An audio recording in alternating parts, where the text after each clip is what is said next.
As drummers, there's a skill we're actually tasked to do that no one really trains us how to do, and that is actually practice.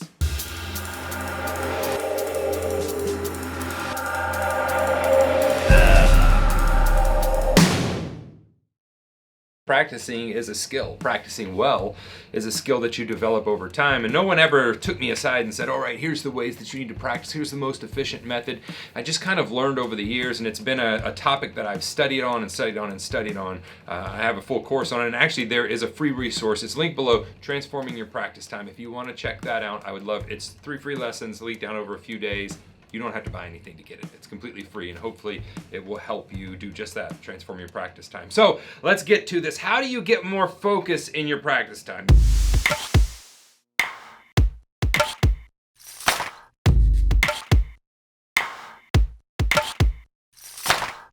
You've set aside the space, you know your goals, you know what you need to work on, and you get there and your brain's just gone. So what do we do to get more focus in our practice time? All right, so here's the deal. Focus is one of our cognitive abilities. Our cognitive abilities are located in, and if you're a scientist, I may be getting some of these terms wrong, but our cognitive abilities are located in the prefrontal cortex, all right? And those have to do with task management, focus, goal setting, all of those things. Now, before, we thought we could just keep focusing. We thought we could multitask, which is just not true. We have task switching. And so whenever it comes to focus is actually much like a muscle. It is exhaustible. We do not have infinite amounts of it every day, and we do need recovery periods to help us regain focus. So when you're in your practice time and you feel that your focus is just going, it could be your brain telling you like, I am tired, please give me some time to rest. Or it could just be your monkey mind running around with distractions. So we're gonna break this apart. I'm gonna give you 5 ways that you can have deeper focus in your practice time. If you'd like to go through the free series, that's linked below, but you don't have to. These are gonna be applicable. They're gonna be something you can sit down and you can start using today. Before we get started, leave me a comment and let me know what your number 1 pain point, your number 1 issue in your practice time is. Put that in a comment below. Like I said, I've studied on practice for quite some time, and I've got a good friend, Mark DiCiani. Mark DiCiani is the president of the University of the Arts up in Philadelphia. And Mark said something one day that really resonated with me, and it's resonated with a lot of my students since then. We often think of focus as something that we need to try harder to do. Remember the 10,000 hour rules? We need 10,000 hours of deliberate practice. A lot of people skip the deliberate part. Deliberate can be translated as focused practice. All right, 10,000 hours of just going through the motions not going to do it. So how do we get that deliberate practice? So oftentimes we think to focus more, we need to try harder to focus. And the harder we try to focus, the less we can focus, right? I got to focus, and then you're thinking about the cat, and you're thinking about the email, and you're thinking about your dog, and you're thinking about what are you going to do after you practice. It never works. Mark said something one day that really kind of set a light off for me, and that was to focus more. We don't need to try harder to focus. What we need to do is get better at ignoring. We need to learn to ignore outside stimuli. If we begin to ignore better, then all of a sudden the focus naturally happens. So to focus more, get better at ignoring. And there's going to be 5 things that will help you do just that. The first one is, I'm going to get a lot of groans from you, but try to make your practice time a screen-free zone. Not because I'm anti-screens or anti-phones or I wish it would go back to the good old days. I don't care about any of that. My whole thing is that screen, I know for myself, it does something to my brain when I've looked at it for a while. It feels scattered. One of the reasons is because there's so much on their email, social media, that you're literally just, it's how little can you focus, right? It's the YouTube attention span of 5 seconds. That's the deal, the thing that we're dealing with. So the more the more you can eliminate screens in your practice time, the more focus you will have, because you're not going to be on social media, you're not going to be checking your email, because we have internal and external distractions. An internal distraction would be you read an email, and even though you don't externally respond to that email, in your mind you're already going, you're angry about what it said, you're happy about what it said, you're thinking about your response. So you might as well have stopped and responded, because the only way to stop that internal distraction is to make it go away, or to not know it's there. That's the goal. Let your social media time be your social media time. Let your phone and texting time be your phone and texting time. Let your email time be your email time. And let your practice time be your practice time. If you do have a screen in your practice time, because I have tools on mine that I use, I actually have an old iPhone that I use for metronome and all those things. It's not connected. Nobody can call me or text me on it.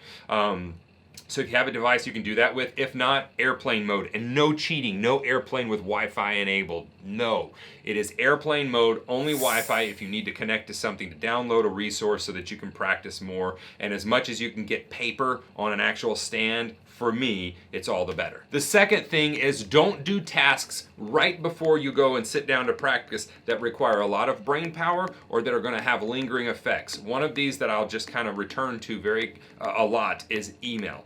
Email has internal and external distractions. It is something that consumes a lot of brain power, and it's something that will distract you when you sit down. So how do you break? You're like, well, Steven, can I not do anything before my practice? No. I talk about in Transform Your Practice Time, that free series, I talk about this as well as in my course, The Art of Practice. You need to have a buffer zone before you sit down to practice. This can be a screens off time. This is can be like kind of a shutdown time. But what you're going to do is 5 to 10 minutes before, you're going to shut things down and you are going to do a few activities. You can sit down and take some deep breaths. You can listen to a trigger song of yours, whatever that looks like. But basically, it's going to be 5-10 minutes at the most where you just kind of take time to center yourself and get yourself focused before you start your practice time. This really is key, not engaging in an argument right before you go into practice. I mean, if you don't believe me, try doing it. Try getting angry before you go practice. Try, starting a project you can't finish before you go practice. Try working and then jumping straight from work into practice. It doesn't work. It doesn't work. So again, try to avoid tasks immediately before practice time that consume a ton of brain power and focus and will lead to distractions during your practice time. Now, I actually just alluded to point number 3, and that is that buffer period.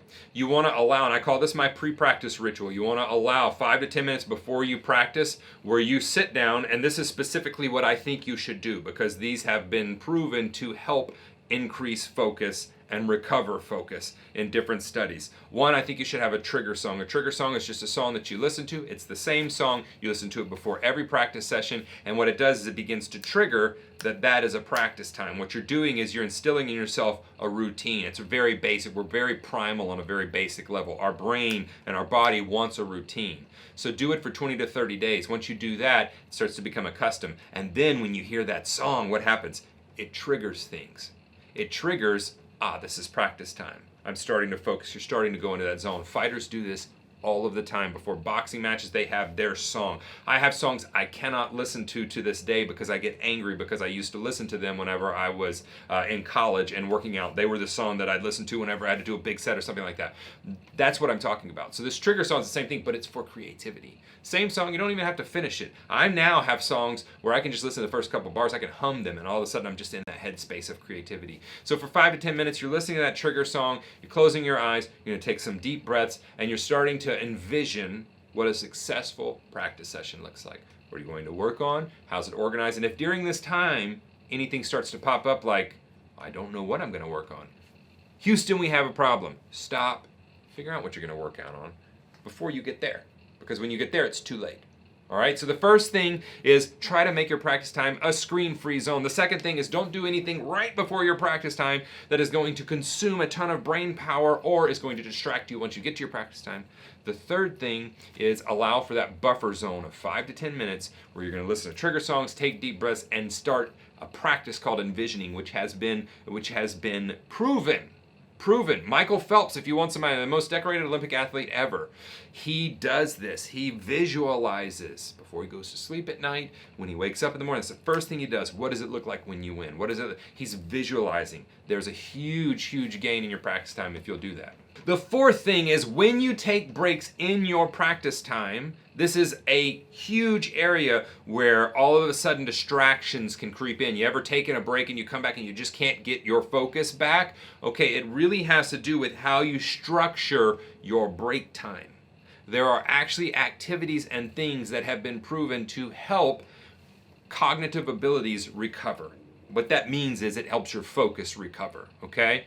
The amount of deliberate practice a musician or anyone is able to do in any field is not how much time they have available. It's how much time did it take them to recover from their last deliberate practice session. And that has so much to do with the mind and focus. So when we take a break, what do? Okay, well, some of the things that have been proven to help regain cognitive abilities or your focus, the number one thing is nature. And the number two thing, well, these kind of rank right by each other. Nature as well as physical activity. Physical activity would rank just above nature. And so what does that look like for you? Well, you can take a walk. You can do some light stretching. You could do some deep breathing, whatever that looks like for you to get physically active. Another way that I can get physically active and do a physical activity is to do, when I was in college, I did this a lot because Kelly, the hotness as some of you know her as, was working full time, and I was a college student and I was gigging at night. So I had the day and I helped with the house. And so what I would do is I found that vacuuming the floor, washing dishes, sweeping the floor, doing some laundry that needed to be done. Like, these are all physical activities. I'm moving, I'm getting my blood flowing, and they don't require a lot of brain power. It requires zero brain power for me to think, did I sweep that corner? Nope, I didn't, because it's still dirty, right? That's what we're looking at. I especially loved vacuuming because I could see the lines, something about that. Again, we're getting deep into this stuff, but it's how can I do something that's not going to break my focus or take away from my focus? And nowadays, one of my favorite things to do, unless it's blisteringly hot outside, is to actually take a walk in nature. They have done studies that show that even just looking at pictures of nature will actually help your cognitive abilities recover. And so I like to go for a short nature walk. Another thing that I do very often is deep breathing exercises, some light stretching. Those are all regular activities within my 5 to 10 minute break that I'm going to be doing. What I don't want to do is activities that are going to consume brain power or that are going to allow distractions to creep in. So what would an example of that? You need to cancel your internet service because you got new internet service. That's not the time to make that service call, because you're going to get frustrated, you're going to be on hold, and they're going to tell you this, and you're going to say this, and I should have said this, and it's not the time to check your email. Why? Because I should have answered that, or I can't believe they're waiting for that, or focus is gone, focus is gone, focus is gone. It's not the time to check social media. It's not the time to check social media. Let me say it one more time. It's not the time to check social media. That's later. Keep it out of the practice room. It does zero to help you in your practice room, and there are studies that it actually takes and makes you feel bad about yourself. They've done studies with students that looked at, the only difference was they looked at Facebook right before a test, and those students all tested lower than the ones that did not look at Facebook. I'm telling you, it goes deeper. I love social media. You're watching this on social media right now, but I don't love it in the practice room. Keep it out. Keep it out of the practice room. Now, another thing that I love doing that really helps the creative side about me is reading fiction on my breaks. It seemed like a weird thing, right? Like reading fiction. I'm telling you, get a fiction book, sit down and read it. Not only do you look forward to reading to it because it's a good story, but something about the pace, something about the creativity of the story, something about that sparks in me and helps that focus regain. What does not help me is autobiographies, biographies, history books, business books. None of those in the practice time. So again, that fourth thing is when you take a break, be careful how you treat that break and what you do in that break time, and be careful of activities that you need to avoid. And if you find ones that frustrate you, guess what?